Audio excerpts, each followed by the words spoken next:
sudah bisa memetakan. Kalau kami petakan ada 109 TPS 109. yang bukan diduga lah, dipetakan itu potensi rawan banjir. Berarti Gitu. saran dari Bawaslu pemindahan gitu ya. Iya, untuk kemudian mengantisipasi lah, ya kan, apabila terjadi banjir. Gitu. Karena kadang kalau TPS sudah banjir ini orang agak enggan untuk datang ke TPS, apalagi ada genangan dan lain sebagainya, kan begitu Pak. Kita mengawasi media-media sosial yang didaftarkan oleh pasangan calon ke KPU, sekaligus juga media-media sosial yang tidak didaftarkan. Gitu. Apa sih fokus pengawas pemilu yang menyangkut soal kampanye di media sosial? Ya tadi fokusnya berkaitan soal berita-berita bohong, hoax misalkan, terus ujaran-ujaran kebencian.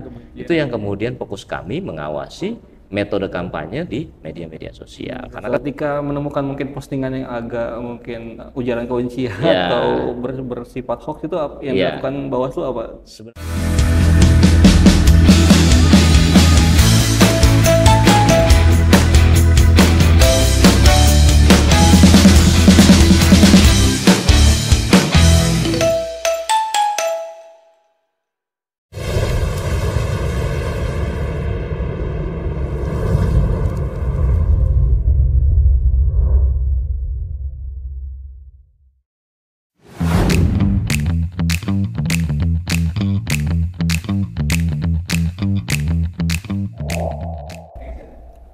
Kembali lagi di Pilkada Show Urban JTV at Polaks Mongo Cikarang. Kali ini kita kedatangan tamu istimewa Ketua Bawaslu Kabupaten Bekasi, Bang Akbar Kadafi. Selamat malam, Bang. Selamat malam, terima kasih. Terima kasih udah nyempetin waktunya nih, Bang. Siap. Udah hamin 6 pilkada tapi masih bisa nyempetin main ke sini. Alhamdulillah, insyaallah. Sebelum kita mulai podcast ini, kita minta dukungannya untuk menyajikan konten terbaik dengan subscribe YouTube kita dan juga follow media sosial kita di Instagram, TikTok, dan Twitter. Oke Bang, kita bakal bahas ini tentang Bekasi berkualitas dengan pilkada yang jujur. Siap. Ya Bang ya. Gimana Bang, kesibukannya sekarang nih? Udah hamin 6, waduh apa aja yang harus disiapkan nih Bang?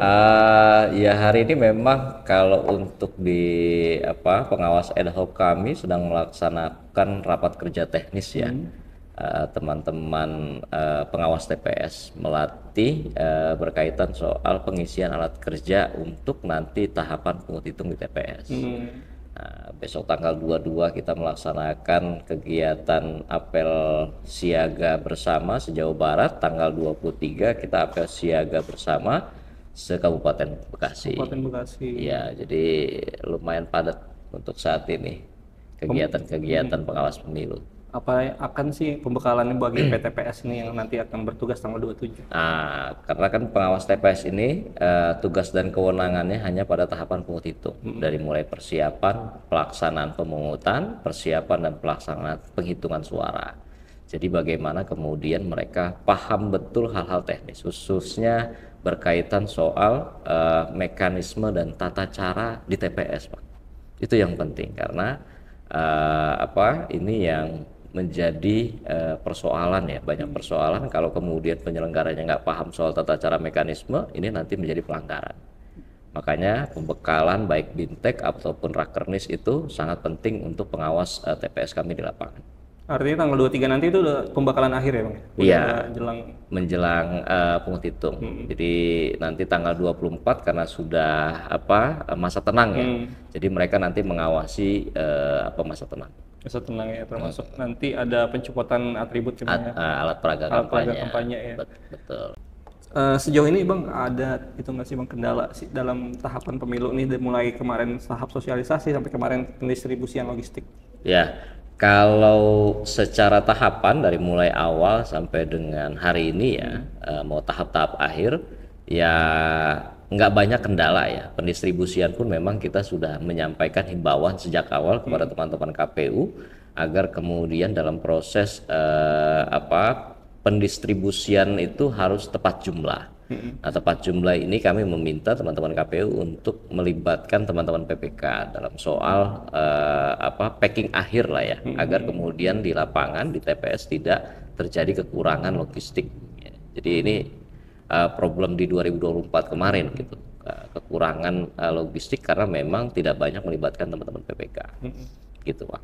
Berarti sejauh ini sudah masih aman terkendali emang ya. Aman terkendali untuk Termasuk urusan logistik. TPS Bang. Ini kan seperti kita udah mulai masuk musim penghujan ya, Musim Bang, hujan. ya.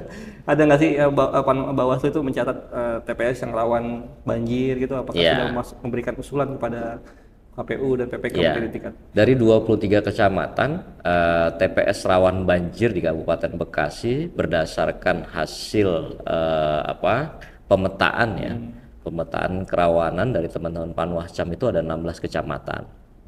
Dari 16 ada 109 TPS yang dianggap rawan banjir, ya kan. Salah satunya yang terbanyak itu Tambun Selatan, Muara Gembong, gitu. Apalagi sekarang Muara Gembong ada banjir rob.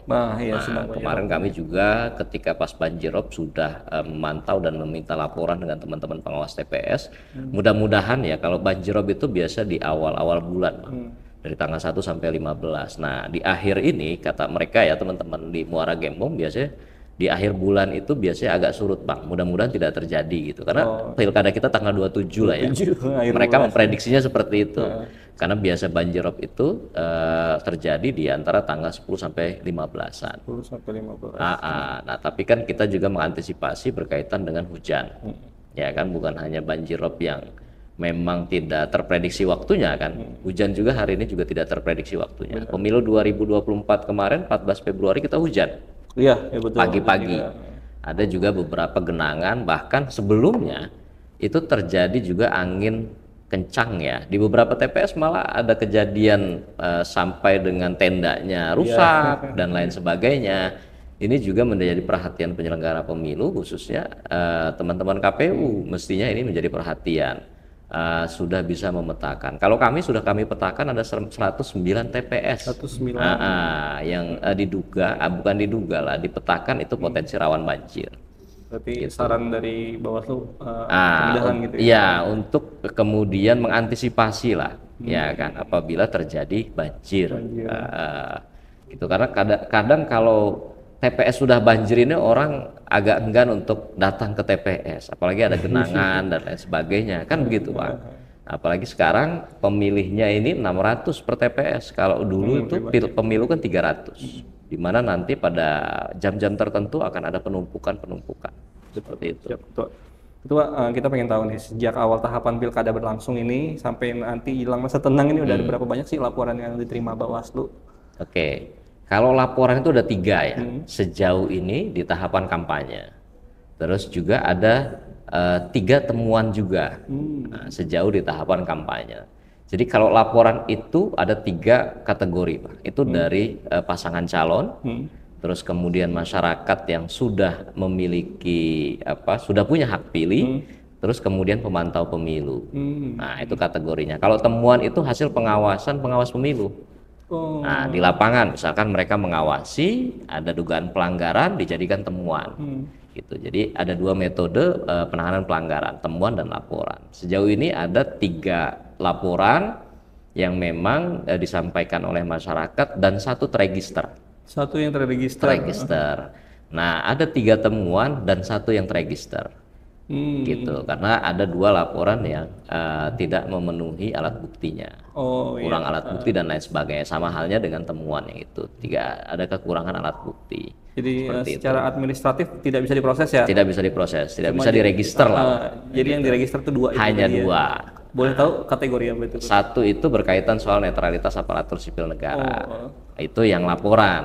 Nah, kalau temuan ini ada dugaan pelanggaran bagi-bagi materi lainnya, atau dalam hal ini adalah hadiah, gitu, door prize masuknya, gitu, Pak. Tapi dalam hasil kajian memang dihentikan karena tidak cukup bukti. Setelah kami lakukan proses penanganan pelanggaran melalui Gakumdu, tidak banyak bukti yang kemudian ditemukan, seperti itu. Artinya ini relatif rendah ya jumlah pelaporan? Iya, sejauh ini memang agak berkurang ya dari pemilu kemarin, penanganan pelanggaran kita. Di pemilu kita penanganan pelanggaran itu ada kurang lebih hampir 21. Nah, tapi memang penanganan administrasi dan pidana pemilu itu satu ini ya, kita gabung ya. Nah, biasanya nanti di di pemungutan dan penghitungan suara itu nanti akan ada tuh Banyak. laporan-laporan berkaitan soal administrasi. Oh, Nah, penanganan pelanggaran administrasi biasanya berkaitan soal rekapitulasi di tingkatan masing-masing, entah itu di kecamatan, entah itu nanti di TPS, seperti itu.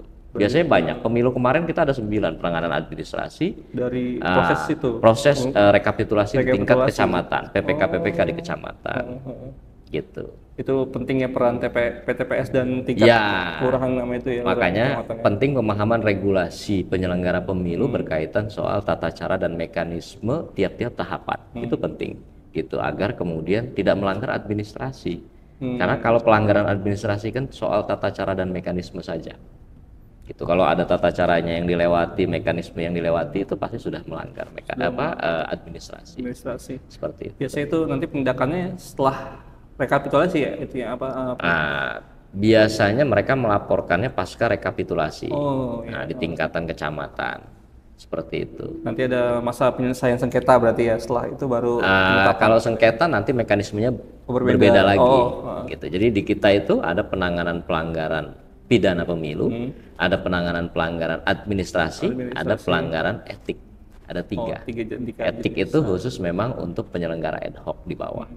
Seperti itu. Ketua, kita kan kalau melihat di media sosial ini ya, antar paslon pendukungnya yang terlebih ya, banyak yang saling ya gitulah menjagokan pilihan masing-masing ya. Dan hari ini kita melihat Bawaslu baru saja membuka pusat pengaduan ujaran kebencian dan hoax ya. Betul. Itu tujuan pusat pengaduan itu seperti apa dan harapannya Ketua mungkin seperti apa lewat? Jadi metode kampanye itu salah satunya adalah metode media sosial. Terus juga iklan yang berbayar lah di TV atau di mana itu, yang penting iklan berbayar. Jadi memang Bawaslu itu mengawasi seluruh metode kampanye yang dilakukan oleh pasangan calon. Gitu. Di media sosial kami mengawasi, ada kita juga tim fasilitasi kampanye media sosial. Gitu. Nah, kita mengawasi media-media sosial yang didaftarkan oleh pasangan calon ke KPU. Sekaligus juga media-media sosial yang tidak didaftarkan. Gitu. Apa sih fokus pengawas pemilu yang menyangkut soal kampanye di media sosial? Ya tadi fokusnya berkaitan soal berita-berita bohong, hoax misalkan, terus ujaran-ujaran kebencian. Itu yang kemudian fokus kami mengawasi metode kampanye di media-media sosial. Karena kan sekarang banyak ya berseliweran, mau itu di platform TikTok atau Facebook dan lain sebagainya. Kami mengawasi itu, dan kami juga punya tim fasilitasi kampanye media sosial. Jadi teman-teman tuh ada yang fokus memang mengawasi melalui media sosial, ada yang fokus mengawasi di lapangan, seperti itu. Ketika menemukan mungkin postingan yang agak mungkin ujaran kebencian atau bersifat hoax, itu yang dilakukan Bawaslu apa? Sebenarnya aduan kami itu sudah sejak mulai awal pelaksanaan kampanye ya, posko pengaduan sudah kita buka gitu kan. Memang kalau untuk ujaran kebencian ini kan ada larangan kampanye ya kan, larangan kampanye berkaitan soal berita bohong, hoax, ujaran kebencian. Itu nanti juga ada pidananya gitu berkaitan soal itu. Dan sejauh ini yang kita lihat dari kegiatan-kegiatan kampanye baik yang dilakukan di lapangan, pertemuan terbuka, pertemuan tertutup, tatap muka. Nah, memang tidak terjadi hal-hal demikian. Ya kan, tidak ada yang berkaitan soal hoax gitu, atau misalkan ujaran-ujaran kebencian terhadap pasangan calon lainnya. Itu tidak kita temukan, termasuk juga di media sosial. Seperti itu. Nah, kita melihat masyarakat ini berperan penting dalam pengawasan pemilu. Betul. Ya. Bawaslu itu punya program pengawasan partisipatif yang mengajak masyarakat. Nah, mungkin Ketua, evaluasi dari Pilpres dan Pileg kemarin seperti apa sih partisipasi masyarakat dalam pengawasan? Kalau pengawasan partisipatif sebenarnya ranahnya Bawaslu. Kalau partisipasi masyarakat itu ranahnya adalah KPU. Pengawasan partisipatif. Pengawasan partisipatif di kita. Jadi memang kita ini punya pendidikan pengawasan partisipatif. Jadi bagaimana kemudian memberikan pengetahuan, memberikan informasi berkaitan soal tahapan-tahapan kepada masyarakat, bahwa secara struktur betul itu tanggung jawab Bawaslu untuk mengawasi tahapan penyelenggaraan baik pemilu ataupun pilkada.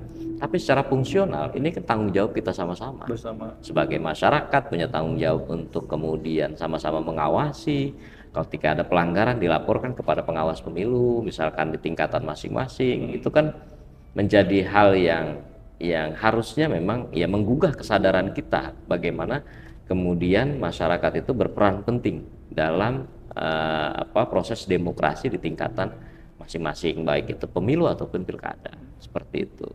Dan harapannya mungkin sejauh ini mungkin ada masukan dari pengawasan partisipatif masyarakat, ada yang wah ini melaporkan begini nih, menemukan ini. Ya, sejauh ini sih pilkada memang tadi kita lihat ya ada 3 laporan dari masyarakat, terus juga tiga temuan dari kita pengawas pemilu. Sejauh ini memang tidak banyak ya masyarakat melaporkan dugaan-dugaan pelanggaran gitu loh. Ya mungkin tidak banyak juga pelanggaran yang terjadi di lapangan, mungkin saja kan karena mereka tidak melaporkan. Pengawas pemilu kami juga memang selalu memberikan imbauan ya sebelum dilakukannya kampanye oleh teman-teman pasangan calon. Misalkan ada flyer yang di dalamnya misalkan ada door prize, pelaksanaannya minggu depan, tapi kami sudah menyampaikan imbauan sebelumnya agar tidak dilakukan hal yang memang dilarang gitu loh, akhirnya mereka tidak melakukan. Nah ini yang penting, memang langkah pencegahan pengawas pemilu itu yang menjadi penting untuk proses pelaksanaan tahapan-tahapan di pilkada ini gitu. Jadi biar tidak terjadi pelanggaran, kita ini memang harus mencegah itu. Berarti bisa dibilang ketiga paslon ini cukup mendengarkan ya, arahan masukan dari sejauh ini memang hampir semua pasangan calon lah kemudian berkonsultasi terlebih dahulu ketika melaksanakan kegiatan, apakah ini dibolehkan, apakah ini dilarang, seperti itu. Jadi memang dari awal juga kami sebelum tahapan kampanye dimulai juga himbauan sudah kami lakukan baik kepada para pasangan calon, kepada pihak-pihak yang dilarang, ASN, TNI Polri, kepala desa gitu kan, itu para pihak yang dilarangkan untuk ikut serta dalam kampanye. Nah sejauh ini sih alhamdulillah semuanya lancar. Semuanya lancar ya. Betul. Ketua. Nah Ketua, biasa kita udah mengenal istilah dengan serangan fajar nih kan, money politik yang sepertinya udah masyarakat menjadi rahasia umum ya Ketua ya. Itu biasanya kan terjadi di H-1 kan, di malamnya atau di pagi harinya gitu menurut informasi yang beredar ya gitu kan.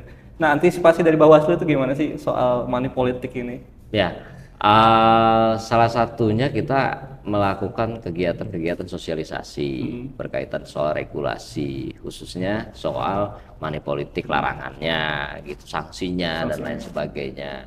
Upaya-upaya Bawaslu dalam rangka memberikan pendidikan politik pengawasan misalkan itu sudah maksimal ya kami lakukan. Terus juga nanti pada saat masa tenang ya kan, nanti tanggal 24 sampai tanggal 26 Insya Allah seluruh jajaran kami akan melakukan patroli pengawasan masa tenang. Patroli pengawasan. Yang pertama memastikan bahwa tidak ada lagi kegiatan politik dalam bentuk apapun dan kampanye dalam bentuk apapun, baik itu yang dilakukan oleh pasangan calon, tim pasangan calon atau pihak-pihak lainnya. Kita pastikan semuanya masa tenang itu kita berikan kepada masyarakat untuk berpikir jernih gitu loh. Pada tanggal 27 dia harus memilih siapa. Yang kedua, kita juga melakukan patroli pada masa tenang berkaitan soal money politik. Nanti kita akan melibatkan pengawas TPS. Ya, pengawas TPS akan kita libatkan. Mereka berpatroli di lingkungan TPS masing-masing. Karena basis pengawas TPS ini kan orang yang berada di domisili TPS. Jadi mereka nanti juga akan kita libatkan untuk patroli pengawasan money politik. Gitu. Itu sih fokus kita ya, termasuk ya ujaran kebencian, kegiatan kampanye di media sosial itu sudah tidak boleh. Udah nggak boleh? Udah tidak boleh. Misalkan ada yang publikasi media itu udah nggak boleh juga. Ya, khususnya berkaitan soal media sosial yang didaftarkan. Itu tidak boleh ada aktivitas. Itu yang tidak boleh aktivitas. Kalau isinya pesan, maaf Ketua motongnya, isinya pesan misalkan ayo tanggal 27. Sama saja. Itu kan mengajak memilih. Iya, pokoknya di media sosial yang didaftarkan di KPU itu sudah tidak boleh ada aktivitas kampanye dalam bentuk apapun. Kalau misalkan aktivitas yang lalu-lalu dijadikan kolase, dijadikan satu video gitu, sama halnya. Nggak boleh juga ya? Sama halnya. Makanya nanti sebelum dimulai masa tenang, kami akan memberikan imbauan kepada para pasangan calon untuk menonaktifkan Ya, terlebih dahulu akun-akun media sosial yang didaftarkan. Akun-akun media sosialnya berhenti posting dulu. Iya, Gitu ya. kalau setelah tanggal 27 mah selesai lah ya. Terserah itu ya. Terserah kalau itu kan. Pokoknya dari mulai tanggal 24 sampai dengan tanggal 27 itu sudah tidak boleh ada aktivitas kampanye di dalam bentuk apapun. Belum bentuk apapun ya. Apapun jenisnya itu dilarang ya. Iya, dilarang sudah Pak. Nah, Ketua, tadi kita lagi bahas topiknya tentang Bekasi ya. Untuk Bekasi yang berkualitas, politik jujur untuk Bekasi berkualitas ya. Seberapa penting sih politik yang jujur ini, Ketua? Apa maksudnya masyarakat memilih berdasarkan hati nurani, bukan berdasarkan siapa yang bayar gitu? Oke. Sangat penting ya, karena sebenarnya asas pemilu itu kan jujur adil ya, langsung, umum, bebas, rahasia, jujur adil. Jadi jujuran ini penting ya buat kita. Sebagai penyelenggara pemilu, kita memang wajib memegang prinsip penyelenggara pemilu. Ada 13 prinsip yang harus kita pegang. Salah satunya juga jujur. Jadi bicara soal kejujuran, itu yang apa ya, yang kita pegang penuh ya, apalagi masyarakat ya, harus pelaksanaan demokrasi di kabupaten ini harus berjalan fair, ya kan, harus berjalan adil, berjalan jujur gitu kan. Siapapun yang terpilih nantinya itu adalah pemimpin yang memang secara legitimasi adalah dipilih oleh rakyat Bekasi, seperti itu. Jadi sangat penting ya, pemilu yang adil itu menghasilkan juga pemimpin yang kompeten ya, yang sesuai dengan meyakinkan masyarakat mayoritas ya. Betul, Ketua ya. Seperti itu. Oke Ketua, tadi kan ini kita udah dekat banget dengan Pilkada, tadi udah persiapan PTPS tanggal 23. Nah, apa lagi yang dimatangkan nih Ketua selain itu? Sejauh ini pengawas pemilu sebenarnya sudah siap ya untuk mengawasi tahapan akhir ya, pemungutan dan penghitungan suara. PTPS kami juga sudah 2 kali melaksanakan BIMTEK. Nah, ini hari terakhir untuk pelaksanaan rapat kerja teknis yang berkaitan soal alat kerja. Jadi mereka nanti akan mendapatkan alat kerja di lapangan. Yang pertama Siwasli, Sistem Informasi Pengawasan Pemilihan. Jadi ada aplikasi yang kemudian menjadi alat kerja yang harus mereka isi pada saat tahapan masa tenang dan pada saat tahapan pemungutan dan penghitungan suara. Oh, persis Sirekap gitu ya, kalau KPU punya Sirekap, kalau kita itu dari mulai masa tenang. Dari mulai masa tenang. Jadi nanti ada alat kerjanya, misalkan pertanyaannya apakah ada aktivitas politik yang dilakukan oleh pasangan calon? Misalkan tidak, jawabnya seperti itu, tidak. Seperti itu. Jadi mulai masa tenang kita sudah kemudian melakukan pengawasan. Makanya teman-teman pengawas TPS itu kerjanya dari masa tenang. Dari masa tenang, iya udah mulai. Itu persiapan pengawas kami di lapangan. Nanti juga tanggal 23 akan kita laksanakan apel siaga pengawasan. Apel siaga pengawasan. Persiapan untuk masa tenang. Juga berkaitan pengawasan penertiban alat peraga kampanye. Nah, saat ini teman-teman perlu tahu, jadi nanti penertiban alat peraga kampanye untuk pilkada kali ini berdasarkan PKPU 13 itu nanti berada ranahnya di KPU.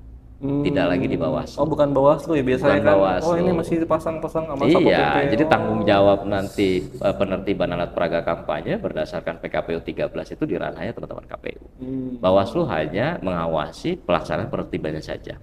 Tidak mencopot-copot kayak kemarin dengan teman-teman Satpol PP. Misalkan ada satu titik yang belum tercopot, itu beberapa titik itu Bawaslu yang nanti kami akan memberikan rekomendasi kepada teman-teman KPU untuk dicopot. Seperti itu. Saran perbaikan atau rekomendasi. Berarti akan cukup sibuk nih Ketua ya, padat banget nih. Padat banget. Sampai nanti rekap juga masih ada kemungkinan agak meriah kan ya. Penghitungan itu. Betul. Mengantisipasi banyaknya mungkin simpatisan dan lain sebagainya datang di tempat-tempat rekap. Betul. Apalagi sekarang ketika paslon ini kan menyiapkan saksi ya masing-masing. Ya, paslon ada saksi. Itu mereka. Betul. Ketua, terakhir sebelum kita tutup podcast malam ini, mungkin pesan-pesan buat masyarakat Kabupaten Bekasi di ruang pemilu tanggal 27 nanti. Oke, kami berharap seluruh masyarakat Kabupaten Bekasi pada tanggal 27 November datang ke TPS untuk pemilihan gubernur dan wakil gubernur, bupati dan wakil bupati Bekasi. Nah, kami juga menyampaikan kepada seluruh lapisan masyarakat untuk mengawasi ya seluruh tahapan nanti ya di sisa masa tahapan masa tenang dan pungut hitung berkaitan soal money politik, ya kan, ujaran kebencian, hoax ya. Kalau memang masyarakat menemukan hal-hal tersebut, silahkan laporkan kepada Badan Pengawas Pemilu Kabupaten Bekasi atau kepada pengawas kami di lapangan di tingkat kecamatan, baik Panwascam ataupun pengawas kelurahan dan desa. Itu saja. Baik. Terima kasih bagi yang telah menyaksikan podcast malam ini. Terima kasih kepada Ketua Bawaslu Kabupaten Bekasi, Bang Akbar Kadafi atas kehadirannya. Nanti kita akan balik lagi dengan podcast berikutnya. Assalamualaikum warahmatullahi wabarakatuh. Waalaikumsalam warahmatullahi wabarakatuh.